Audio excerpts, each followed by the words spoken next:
Celso Antônio Bandeira de Mello, muita gente fala dele como um grande administrativista, que é inegável que ele é. Ele marcou história no direito administrativo brasileiro. Mas ele é muito mais do que isso.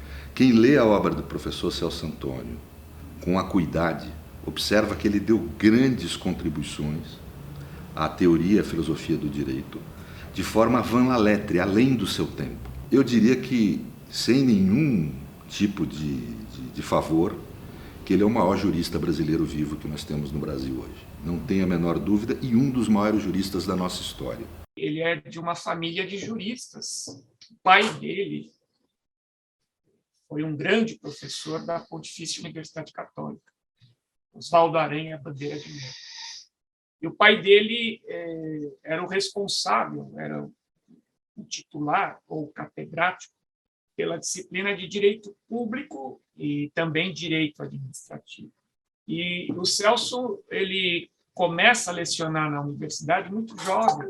Ele começa a lecionar na universidade com mais ou menos 21 anos de idade. E tem um episódio na vida universitária dele que a primeira aula que ele deu, quando ele termina a aula, ele é aplaudido de pé pelos alunos. Num curso em que os professores regentes, os professores titulares, normalmente eram professores com idade avançada.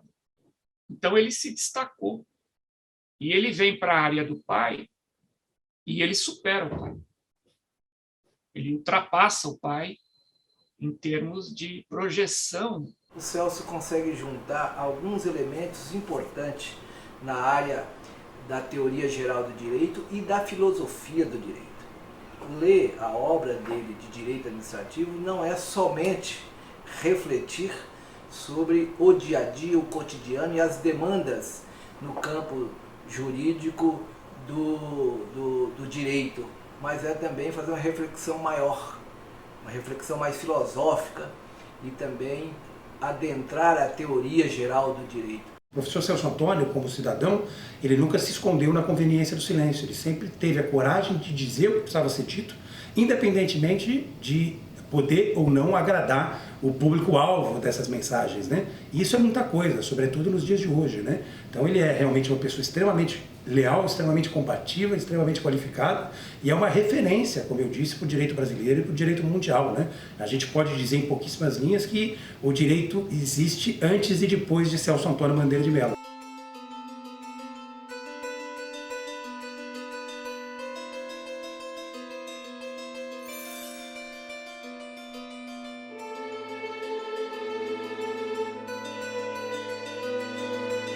Um cidadão completo. Primeiro porque de um conhecimento teórico na área do direito reconhecido internacionalmente. E, por outro lado, aqui no Brasil, ele nunca abandonou as causas populares. A inclusão social é parte das preocupações do ser humano. Mas ele tem uma coisa mais importante, porque ele conseguiu fazer esse link da teoria do direito administrativo, do direito constitucional com os direitos fundamentais.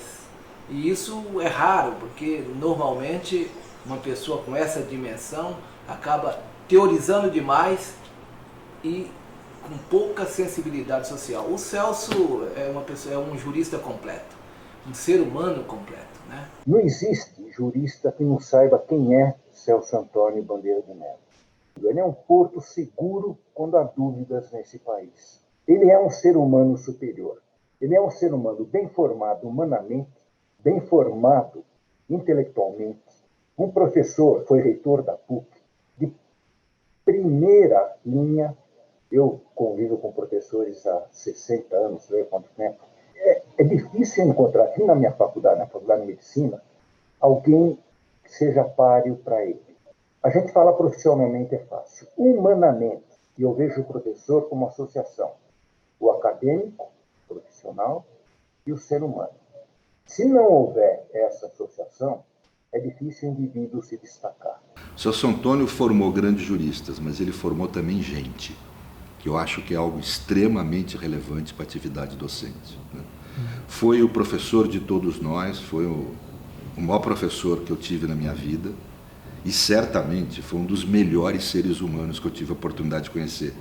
Uma das coisas que eu tenho orgulho de viver é de ter tido a oportunidade de, durante um tempo da minha vida, ter compartilhado da existência com um homem dessa qualidade, como ser humano, como jurista, como intelectual e como brasileiro. Veida e Celso Antônio, além de amar os próprios filhos e se amarem de um jeito muito romântico e bonito, eles sempre usaram esse amor familiar como uma forma de expressar o amor pela comunidade. Eles não amam só as suas crianças, eles amam as crianças do mundo. E foi muito bom, a nossa convivência foi muito boa, porque nós tínhamos muitos pontos de contato, né? E isso é muito importante. E foi uma paixão mais ou menos à primeira vista, mas que se perpetuou por quase agora, do tempo que nós estamos juntos, 36 anos. E eu posso dizer que valeu muito a pena. Eu sempre falo para ele, eu não sei se seria melhor ou pior se nós não estivéssemos juntos, mas eu tenho certeza que não seria igual. E eu gostaria sempre que fosse igual ao que foi. Então, valeu realmente a pena. Eu acho que não sou só eu que penso isso. Ainda antes de sair, eu disse assim para ele, porque ele é muito discreto. Ele detesta que falem da vida pessoal dele, de quem ele é. E eu disse assim, mas eu posso falar que eu te amo? Ele falou assim, hoje eu vou te dar essa chance. Pode falar assim, porque eu também te amo.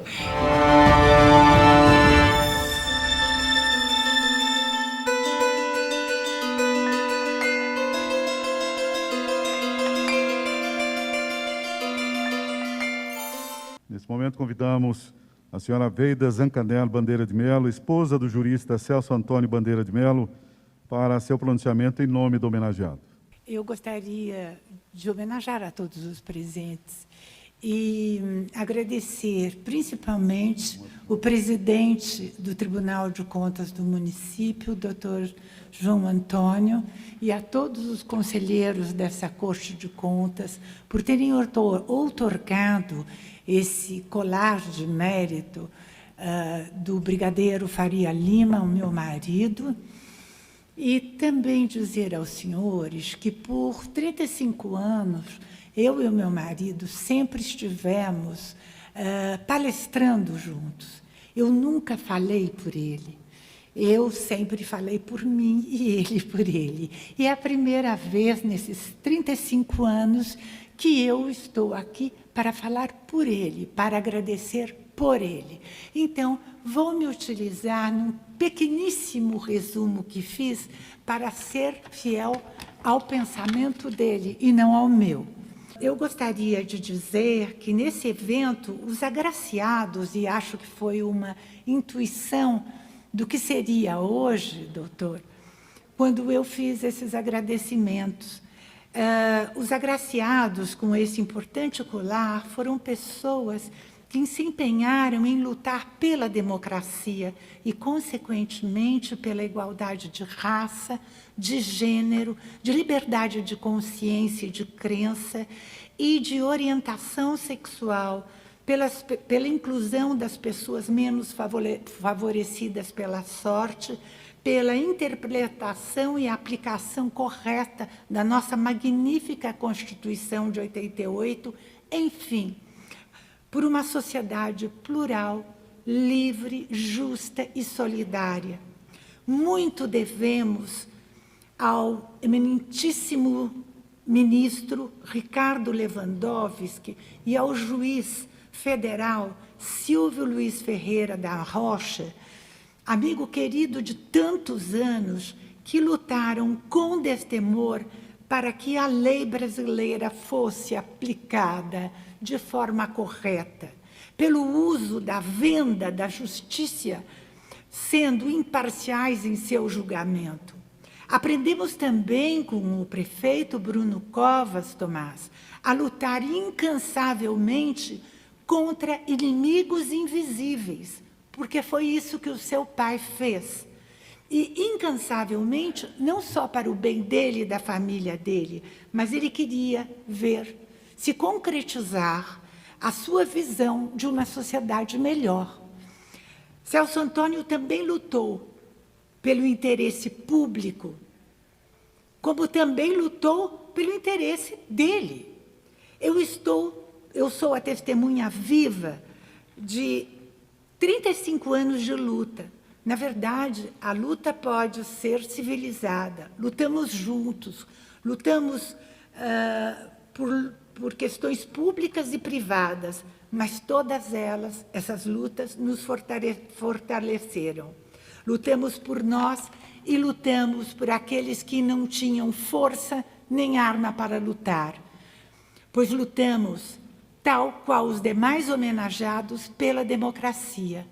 Celso Antônio como um cavaleiro e eu como sua fiel escudeira, do qual eu me orgulho muito. Lutamos para ficar juntos. Lutamos pela Vale do Rio Doce, para que ela não fosse vendida. Lutamos para que a Telebrás não fosse doada. Lutamos por um direito administrativo não autoritário. Lutamos para que o interesse público, enquanto conceito, não fosse esmagado pelo conceito de interesse privado, como queriam alguns, pois todos aqui sabem que nossa sociedade é extremamente conservadora e gosta mais de lutar pelos seus direitos do que admitir o direito dos outros. Lutamos para nos casar e até pela existência da Defensoria Pública. Hoje, e lutamos pela PUC. Hoje, lutamos contra o tempo, general de última instância que a todos devora. Uma última palavra. Quem vos fala não se confunde com o homenageado. Não somos uma única pessoa, somos dois. E assim queremos continuar, pois só assim podemos nos proteger e nos auxiliar na tentativa de nos desviar dos percalços que ocorrem pelo caminho da vida. E olha que somos privilegiados, imaginem se não o fôssemos. Mas independente do que nos venha a acontecer, enquanto tivermos forças, continuaremos pintando estrelas nos muros e tendo o céu ao alcance da mão, como diz Helena Collodi, uma grande poetisa, nossa, brasileira, de Curitiba, por incrível que pareça. Muito, muito obrigado a todos e um especial agradecimento.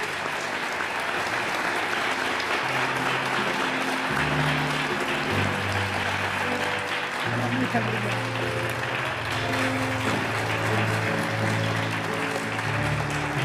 Muito obrigada.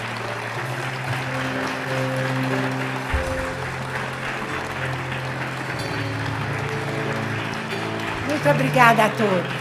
Muito obrigada, João Antônio, e a todos os conselheiros da Corte de Contas.